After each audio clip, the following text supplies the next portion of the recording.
Bom, boa tarde a todas as pessoas presentes. Ah, Agora vamos conversar um pouquinho mais sobre os desafios da formação profissional para a descarbonização, né? E hoje a gente conta aqui com a presença do Arthur. Ele é vice-presidente de marketing e sustentabilidade da Schneider para a América do Sul. E a Júlia, que é diretora da Agência Brasileira de Cooperação, a GIZ, e é responsável aqui pelo projeto Profissionais do Futuro, aonde traz essa questão de transição energética, de descarbonização também como o centro do debate. Meu nome é Felipe Morgado, sou superintendente de educação profissional e superior do Senai Nacional, e um prazer estar aqui com vocês. A gente vai separar esse primeiro momento em dois blocos. A gente vai contar um pouco sobre o esforço que foi feito no âmbito da SBCOP para a parte de Green Skills e depois conhecer um pouquinho das ações de cada uma das empresas sobre o que, na opinião de vocês, como a gente pode enfrentar esse desafio da descarbonização. Vou começar com o Arthur, que foi um dos grandes líderes aí desse grupo de trabalho, a Schneider. E eu queria que você contasse um pouco, Arthur, na visão de vocês e do grupo, quais são os principais desafios aí para a formação profissional com esse foco em descarbonização. Obrigado, Felipe e Júlia. Prazer estar aqui. Não sei se grande, mas esforçado. A gente se trabalhou bastante.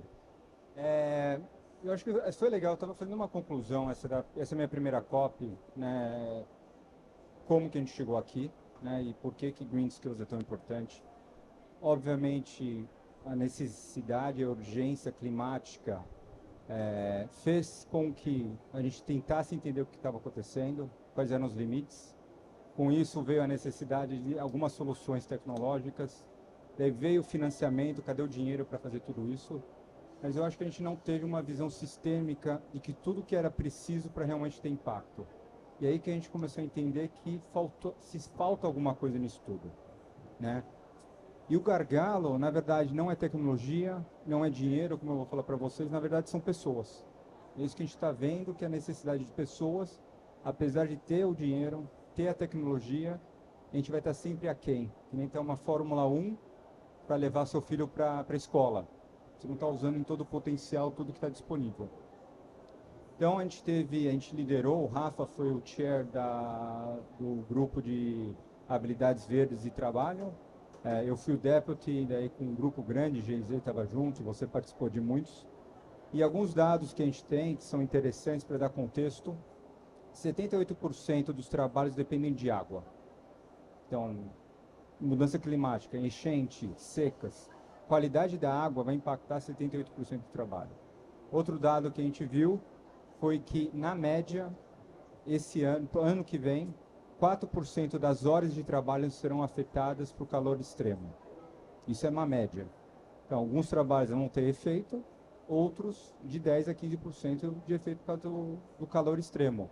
Estamos aqui passando tudo isso. Óbvio que também tem uma mudança importante sociodemográfica. Então, está muito claro que em alguns lugares do mundo a população de trabalho ativo está ficando muito mais velha. Uma nova onda de jovens estão entrando. Eu estou numa incerteza, o que eu devo aprender, o que eu devo desenvolver. E o LinkedIn, que fez parte do trabalho e acabou de lançar um estudo, está mostrando que a demanda por trabalho verde é 2 vezes maior do que a oferta. Então, assim, nesse gap, aumenta-se as necessidades das empresas por trabalho, por habilidades de eficiência, de impacto positivo para o meio ambiente, produtividade, uso de materiais, que a gente não está conseguindo suprir, né? Dentro da Schneider, a gente sabe que a gente tem tecnologia hoje em dia para diminuir 70% das emissões em prédios. Mas a GIZ, junto com a Sistema, que também soltou um estudo, que até 2030 haverão 6 milhões de profissionais em energia renováveis faltando. É muita gente para isso tudo. E óbvio que inteligência artificial, essas tecnologias dependem de novos recursos. Então, até né, por orientação, acho que bem clara do Ricardo, que está aqui, que a gente queria, né, acho que toda força de trabalho queria dar 10 prioridades, a gente focou em 3, a gente realmente acha que essas 3 são super factíveis, importantes a gente seguir. Primeiro que o setor financeiro tem que ter uma visão que trabalho verde é prioridade e facilitador de impacto. Hoje, pela Climate Policy Institute, somente menos de 0,5% de todo o capital disponível foi empregado em desenvolvimento de pessoas. Então há muito dinheiro, mas a gente não está colocando agora num pilar super importante. Então o que a gente está pedindo ou está recomendando é que tenham políticas públicas com trabalho e desenvolvimento de pessoas dentro desse framework. O segundo é que toda a cadeia de valor do setor financeiro precisa entender que se os projetos não tiverem uma plataforma de trabalho e desenvolvimento de pessoas, ele é um risco para aquele projeto. Não adianta colocar 1 bilhão e você não tiver pessoas para operar essas novas tecnologias que têm impacto positivo. O segundo prioridade, recomendação que a gente está dando é que o desenvolvimento atual da força de trabalho precisa estar focado em habilidades verdes e digitais. Uma informação que realmente foi surpreendente para a gente, que é, no mundo, 60% da força de trabalho é informal. Então, imagina um long tail de pessoas, né? A gente tem as empresas grandes fazendo o trabalho dela, Natura, PepsiCo, Schneider, mas 60% é informal e talvez não tenha acesso a essa informação, a essa tecnologia. Então, assim, mais do que a metade não está sendo sustentável, poderia ser mais sustentável, né? Então, o que a gente vê é que a gente precisa de algumas habilidades, alguns cursos de microcredenciamento para essa força de trabalho. E segundo, primeiro, na verdade, que digitalização é uma prioridade para todos os governos e todos os âmbitos de desenvolvimento, né, para ter equidade de possibilidades. E daí a gente vem no terceiro, que é a gente resolveu o problema da força de trabalho atual, a gente tem que olhar para o futuro, né? Então, um outro estudo da World Economic Forum mostra que os empregadores falaram que até 2030, 40% das habilidades mudarão, né? E aqui a gente tem um exemplo claro do Senai, que tem uma metodologia de olhar introdução de tecnologias novas e a adoção delas. E se for muito rápido, você precisa treinar essa força de trabalho, porque se mostra que essa tecnologia é efetiva, é boa. Então, como que a gente faz isso de uma maneira mais rápida? Um outro exemplo que a gente tem, porque eu acho que é exemplos que a gente mostra que o que a gente está falando tem fundamento, a Coreia do Sul tem uma política nacional de que se aquele desenvolvimento é necessário para a estratégia nacional, eles dão esse treinamento de graça para todo mundo na Coreia do Sul, empregado e desempregado. Então não é só quem está desempregado, mas empregados também têm esse desenvolvimento com uma visão única.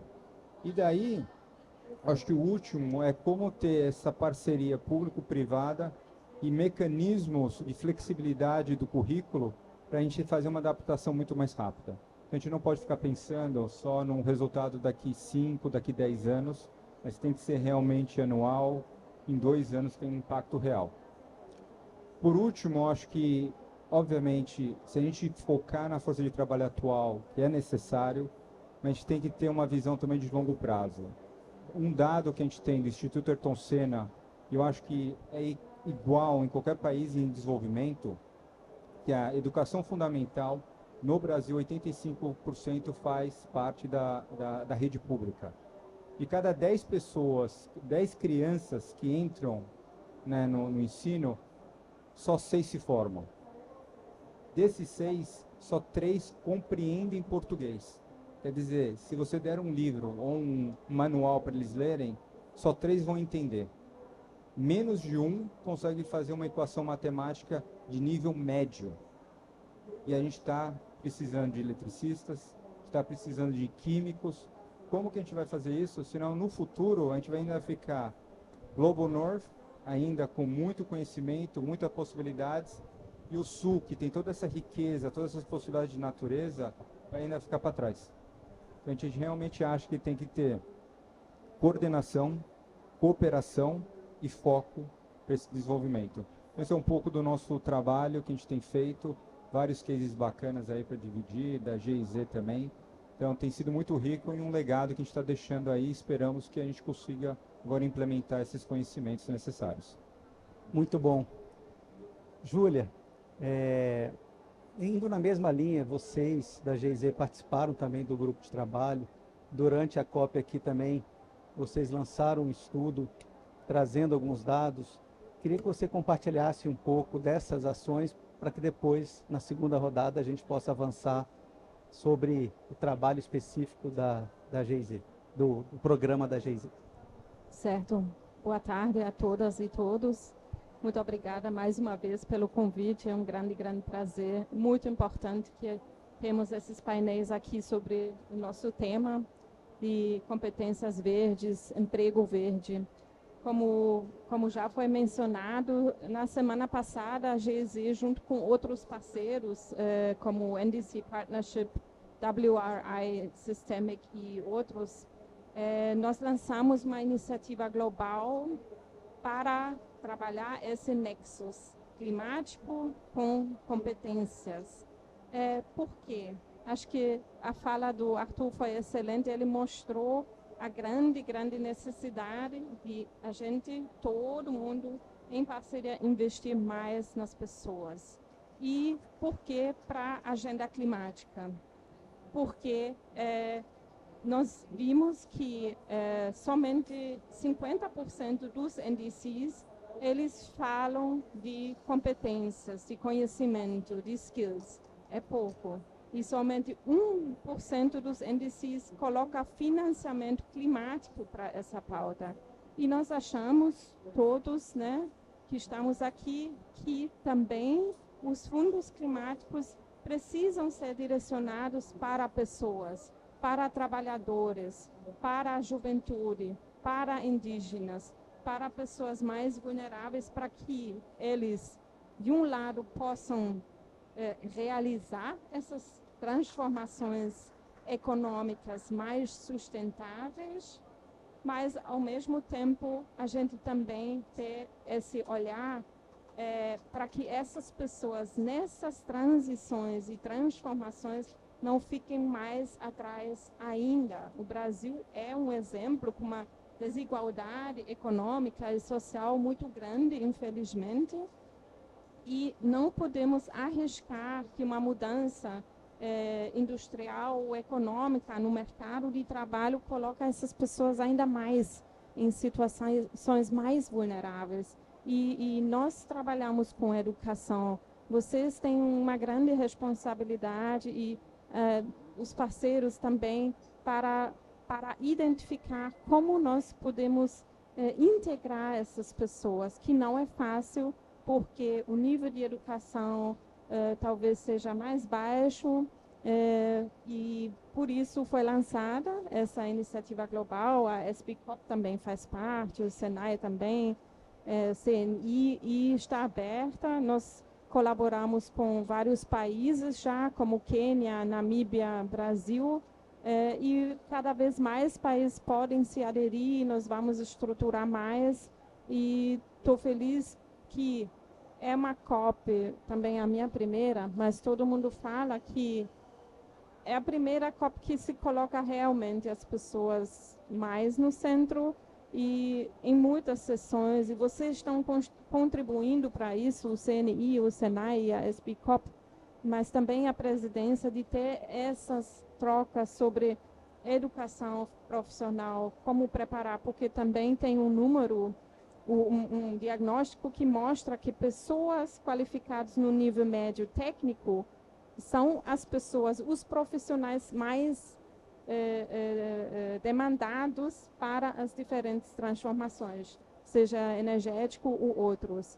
Isso mostra que, ok, precisamos sim olhar para a educação superior também, mas a grande parte de mudanças em competências vai acontecer nesse nível de formação.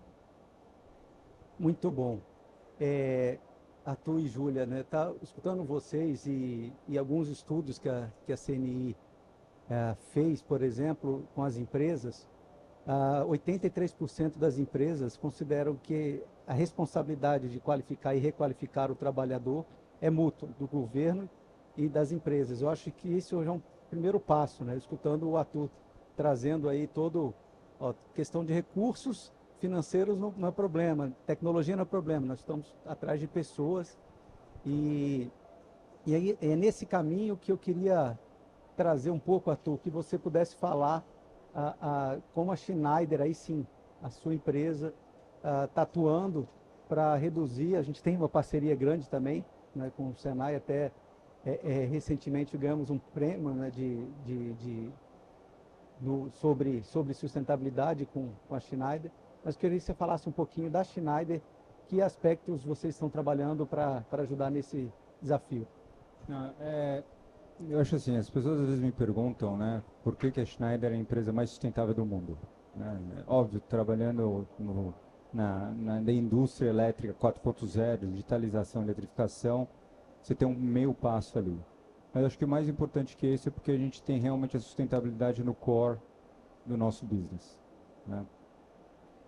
Há 20 anos atrás, nosso chairman hoje em dia decidiu que ESG seria pilar principal e valores da empresa e não um item na agenda, um departamento separado. Nos últimos 5 anos a gente fez a gente tem um KPI chamado SSI, Schneider Sustainability Impact. Não é um index porque é o impacto que você está causando no mercado, né? E ele tem uma parte de emissões, então acho que temos, né, nesse primeiro ciclo era para reduzir até 800 milhões de toneladas de CO2 dos nossos parceiros, estamos em 793, então a gente vai conseguir bater isso. Diminuir o escopo 3 com nossos fornecedores, mas tem uma parte muito importante de pessoas. Então, tanto de diversidade, mas como de acesso a treinamento, né? Então, esse acesso a treinamento, eu acho que a gente está super orgulhoso. A gente tinha uma meta de 1 milhão de pessoas treinadas em eletricidade, IoT e energias renováveis. 12% foi feito no Brasil. Daí, com a ajuda do Senai, com a ajuda de outros parceiros, porque entendendo, como eu falei, né, como o ensino fundamental às vezes é muito básico, as pessoas não conseguem ir para a universidade, as oportunidades estão aí. A McKinsey soltou também um estudo que até 2030 terá um déficit de 2,8 milhões de eletricistas, né? Isso é a base de qualquer coisa que a gente está falando de eletricidade. Então, por mais que eu tenha soluções solares, eletrificação novas de edifícios, a gente não vai ter pessoas para implementar isso.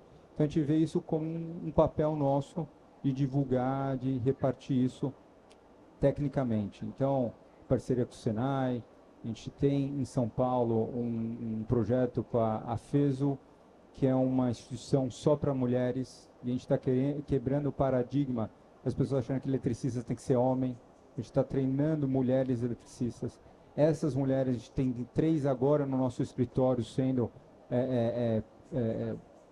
pessoas de produto, entendeu? Então, a gente está querendo esse paradigma que fazer conhecimento, independente do que você traz. A gente tem a escola Salmalma, né, que é um barco que vai aqui na Amazônia também treinando, né, as comunidades sobre eletricidade. A gente estava conversando agora a importância disso para uma comunidade, de manter a floresta em pé, não sair, ter turismo ecológico. Se não tiver uma geladeira, como que você consegue trazer as pessoas? Eu fui para uma comunidade que falou assim, eu tenho esse chalé, mas as pessoas não ficam porque elas não podem carregar o celular à noite. Por não poder carregar celular à noite, eles não ficam numa comunidade linda. Qual que é o recurso, qual que é o ganho que eles têm para explorar? Então, a gente acha que mais do que, né, só um impacto positivo, é de competitividade. Se eu tiver mais pessoas treinadas, mais pessoas capacitadas para usar toda essa tecnologia que a gente está falando ao máximo, a gente não fala, talvez máxima que a gente fala é sustentabilidade ambiental não é sustentável sem sustentabilidade econômica. eu preciso extrair o máximo dos meus investimentos. E com isso que a gente está tentando mudar todo esse contexto vai lá, social, mas sim também competitividade interna nossa, de treinando mais pessoas, tendo mais pessoas com essas habilidades. Muito bom. Júlia, eu conheço bastante o Profissionais do Futuro, um programa de longo prazo, mas eu acho que seria bem legal você trazer um pouco aí desses resultados e dessa segunda etapa que nós estamos vivendo. Sim, muito obrigada. É muito legal ouvir, né, da Schneider, que considera sustentabilidade não como, como posso ficar melhor, reduzir emissões, mas como core business, né? Acho que isso eu escutei de algumas empresas e isso é um exemplo, né?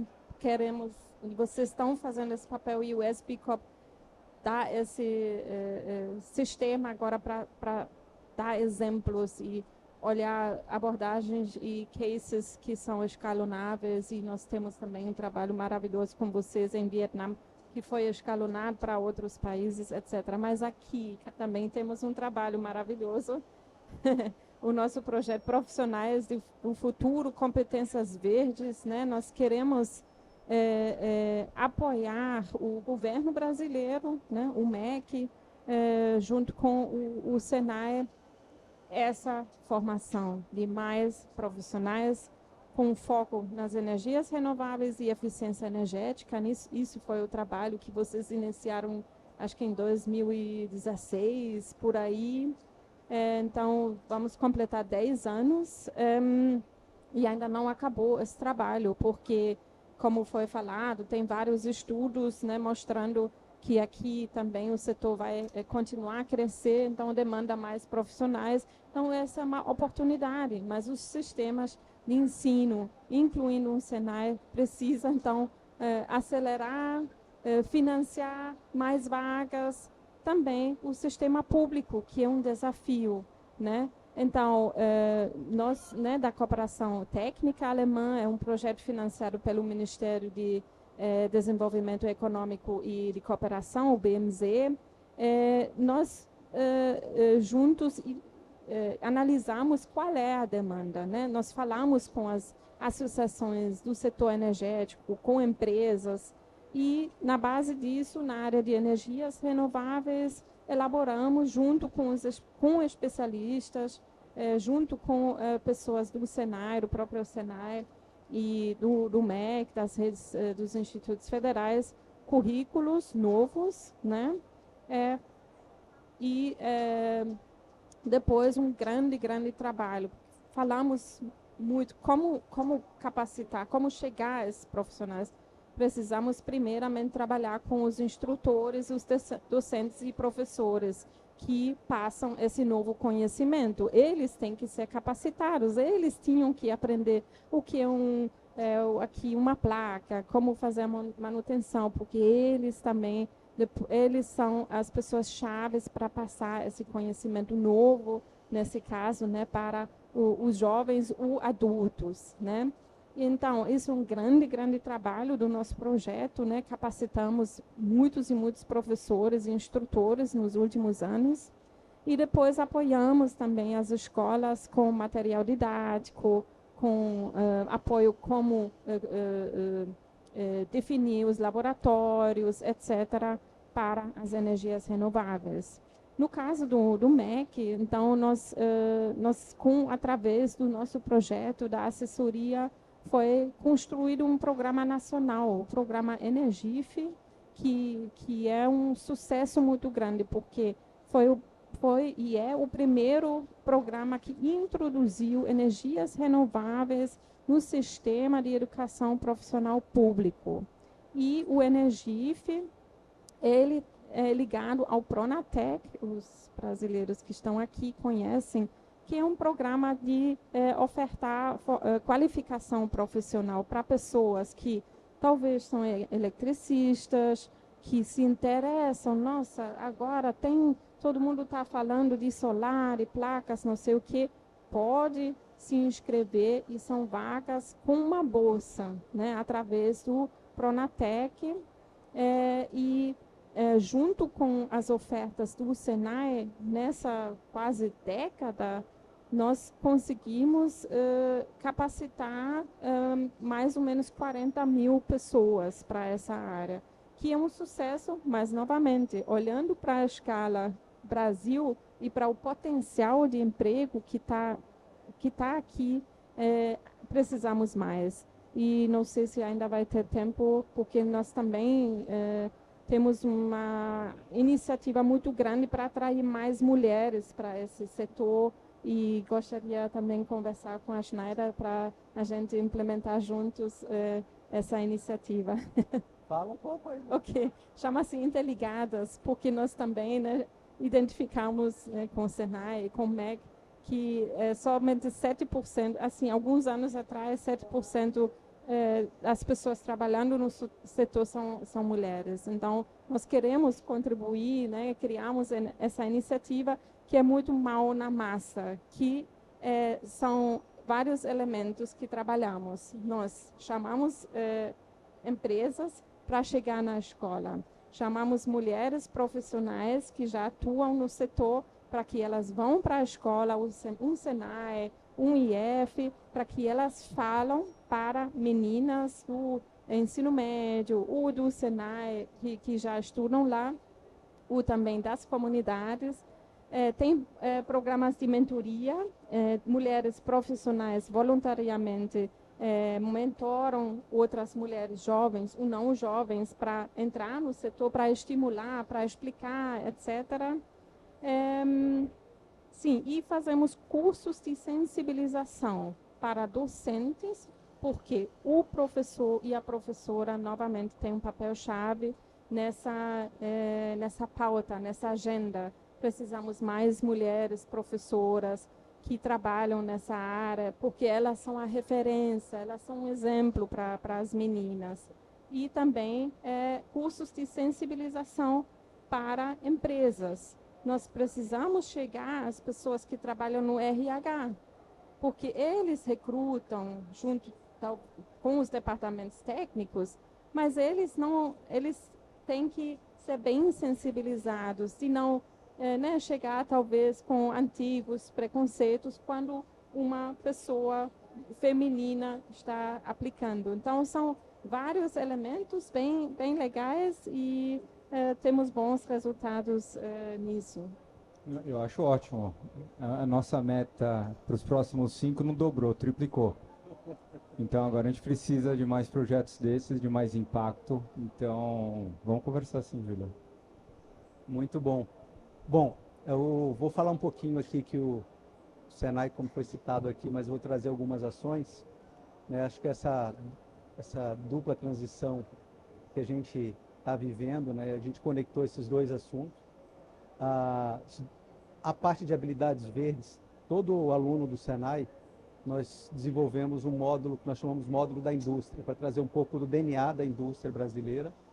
E todos os nossos alunos, então, a gente já desenvolve algumas habilidades relacionadas às habilidades verdes.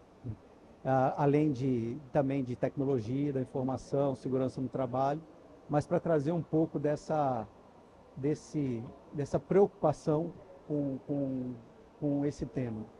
Outro aspecto, e aí sim, trazendo os cases, né? A gente tem essa metodologia de prospectiva que participou da SBCOP e foi reconhecida entre as seis projetos premiados aí pela SBCOP. E essa metodologia ela já foi implementada e disseminada em mais de 20 países, salvo engano, 23 países, principalmente aqui da América Latina, aonde a gente tenta projetar para os próximos 5 e 10 anos quais são realmente as tecnologias que serão difundidas aqui no Brasil para os próximos 5 e 10 anos. E a partir desse estudo prospectivo e de projeção de demanda de emprego que a gente então define os perfis profissionais que o Senai precisa formar junto com as empresas, né? Nós chamamos de Comitê Técnico Setorial Nacional, onde as empresas de grande, médio e pequeno porte, especialistas das empresas, setor público, universidade e entidade de classe, né? A gente define então todos os perfis profissionais daquele setor, desde uma formação mais básica até cursos técnicos e cursos superiores. Esse esforço todo, agora com as tecnologias, a gente está tendo que fazer isso praticamente anualmente. Isso não é simples, e aí a inteligência artificial veio ajudar nesse sentido, né? E com isso a gente está conseguindo avançar. Uma outra agenda é na agenda de eficiência energética. No âmbito do Brasil mais produtivo, não só desenvolver habilidades focadas em produtividade, mas também em eficiência energética. Os resultados estão bastante interessantes, junto principalmente com micro e pequenas empresas, ajudando essas empresas a entenderem e otimizar o seu uso, né, de energia. Então, são várias ações que a gente vem fazendo. Lógico, os cursos técnicos e os cursos de qualificação aí sempre são os maiores cursos. O Brasil, aí eu vou trazer um pouco dos dados do Brasil, né? Esse último ano, esses últimos 2 anos, o Brasil aprovou uma série de leis que eu acredito, se a gente aplicar de forma correta, como o exemplo que você deu da Coreia do Sul, né, e eu tive a oportunidade de conhecer pessoalmente, o Brasil aprovou agora os juros por educação, né, que vai abater os juros dos estados para ser aplicado 60% deles em educação profissional. Isso é uma injeção de recursos, eu estou há 20 anos no Senai, nunca teve uma previsão de tantos recursos serão investidos na educação profissional. E aí vale um ponto de atenção, que esses recursos de fato sejam alinhados às demandas, né, do setor produtivo. A gente sabe que as políticas públicas de educação, elas são ofertistas, mas para a educação profissional não pode ser ofertista apenas, tem que ser alinhada à demanda do setor produtivo. E esse eu acho que é um grande esforço que o Senai está fazendo, disponibilizando esses estudos, essas pesquisas, para que as escolas públicas, principalmente as estaduais, possam estar implantando nesses próximos anos, usando essas informações, utilizando os nossos materiais didáticos. Tudo que a gente desenvolve, a gente deixa de forma gratuita, disponível aí para toda a sociedade. Esse é um pouquinho do que o Senai. Eu queria passar rapidamente, então, só as palavras finais. Temos aí só 6 minutos. Arthur. Júlia primeiro, então. Vamos lá, Júlia. Palavras finais, sim. Acho que isso é um bom ponto que você falou agora, né? A necessidade da articulação de políticas também e esse diálogo com a indústria, com as empresas, mas também, né, ontem tivemos um outro painel aqui com representantes de trabalhadores, porque, né, nós todos temos interesse que criamos transformações justas.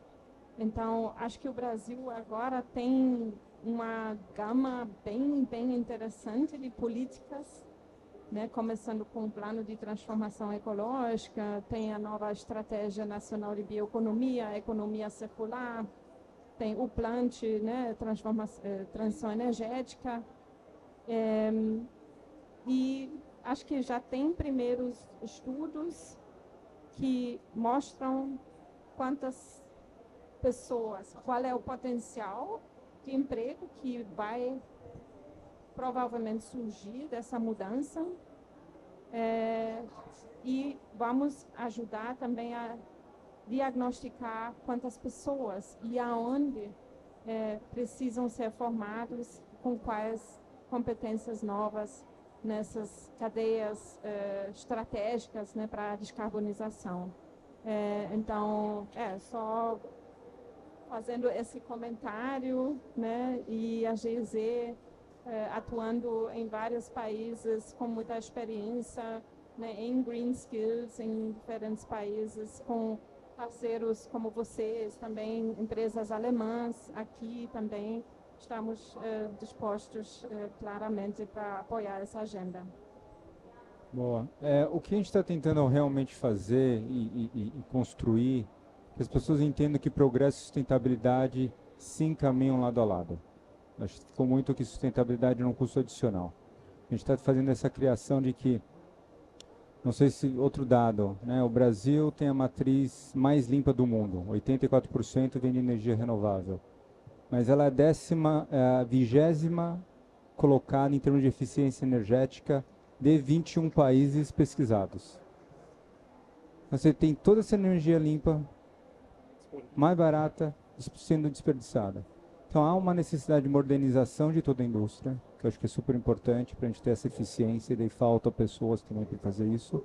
Eu acho que outro ponto super importante também é o que o Sebrae está fazendo, e daí construir empresas já sustentáveis, né, já impacto positivo.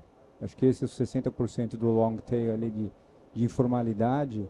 Se você começar certo, é melhor, né?